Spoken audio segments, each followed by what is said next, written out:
My name is Brooklyn and I'm a survivor of depression. I'm very consistent at being inconsistent. My story has no beginning, and I believe that more or less it won't ever have an end.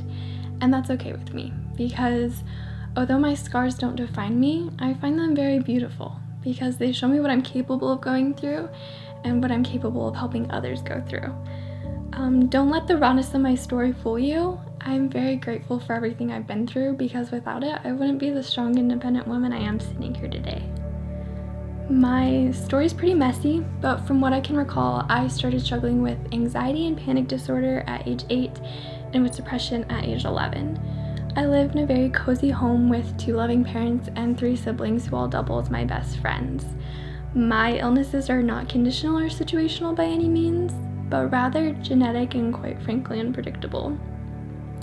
The climax of my story doesn't even begin to compare to the months and months that I went without eating more than a granola bar a day and getting like 2 to 3 hours of sleep a night. When I think of the worst of it all, I think of the long stretches that I went without feeling any emotion, no pain or happiness, just numb, just pretending and putting on a face. Around sophomore year, I grew very, very tired of this feeling, and I knew that something needed to change.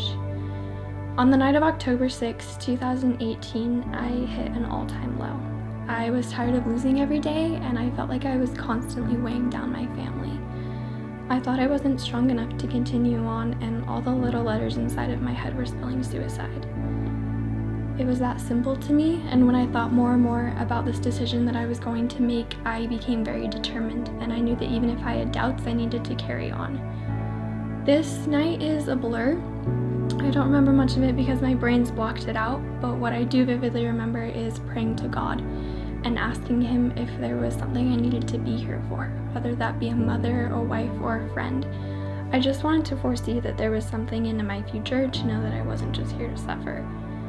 I remember lying on the floor and pleading and crying and just feeling nothing. I was empty. So I was ready to end my life. It was in the last few seconds of complete confusion, frustration, and hopelessness that I felt everything all at once. I felt a love rush through my veins that was something that I've never felt before. It was powerful and undeniable. It was stronger than anything I'd ever felt. I dropped what I was doing immediately and fell to the floor crying.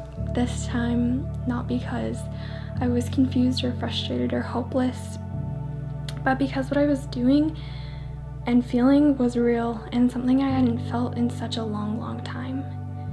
I learned this night that no one that plans on taking their life or tries to take their life actually wants to. We just want a break or a release. And I, like others, believed that the only way to get this break or release was through dying. It didn't even seem like I had a choice in the moment, but rather it was something that I had to go through.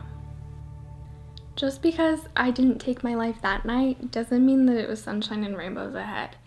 I had continual urges to self-harm and thoughts to commit suicide. And sadly, I followed up on most of those urges to self-harm. I had more cuts on my arms and sides than I could count. I hid it from others very well, and if it weren't for a dear friend who turned me into a school counselor, a soul wouldn't have known. From there, my parents immediately got me into therapy and a psychiatrist, and even with their help and supervision, I continued to self-harm in secret. It became routine, and it wasn't uncommon for me to not think about it every single hour. As it became habit, my mind reasoned with me by telling myself that it was allowing me to get better and that I was me again and everything was fine now, there was no need to worry. It's hard to describe this period to others because I didn't necessarily want to be self-harming, but I also had no desire or urge to stop. It was the only thing that gave me air to breathe and emotion to run with, so I continued to do it. It didn't matter how much lying I had to do or how much of an obstacle it was. I had my mind set on it, so I continued to do it. It affected my relationships and my decision making. It truly consumed my life, and it was the only thing on my mind. It wasn't until months and months later that I felt real authentic happiness. It was then that I understood that I really needed to stop. For months, my illness was able to tell me that cutting away at every inch of my body was healthy, and the reason for my supposed joy. I had no control over my life whatsoever. It was as if I was watching my body go through hell and back from the sidelines, and I couldn't do anything about it. When I felt this real, authentic happiness, I understood that I needed to change, and quick. I told my parents the truth, and I started my trial and error process with medications. I always struggled with the idea of antidepressants. I didn't want a pill to allow me to be able to function every day. But I learned quickly that just as you don't deprive a diabetic of insulin, I didn't need to deprive myself of a life-saving needed medication. Once this got into my system, I was finally able to eat more and more food every day and stomach around 3 meals a day. I was able to get normal teenage amounts of sleep. I began giggling with my baby sister all over again and bonding with my friends. I started seeing the world in color again, and it was beautiful. I think that it's important that I clarify that I wasn't happy overnight. That this wasn't something I chose, but something I worked very, very hard for. If I could have chosen to be happy, I wouldn't have bled from so many pores or written goodbye notes to my family. Telling someone with depression to choose happiness is like telling someone with cancer to cure themselves. As for today, I still take my antidepressants and fight the urge to become an antisocial caterpillar. I have bad days, but so does the entire human race, so I endure. I'm practicing self-care through me time and through self-discipline. I prioritize my sleep like there's no tomorrow and things that make me happy because I understand their importance in my life now. I'm competing and comparing myself to no one but my past self, or at least I'm trying very hard to.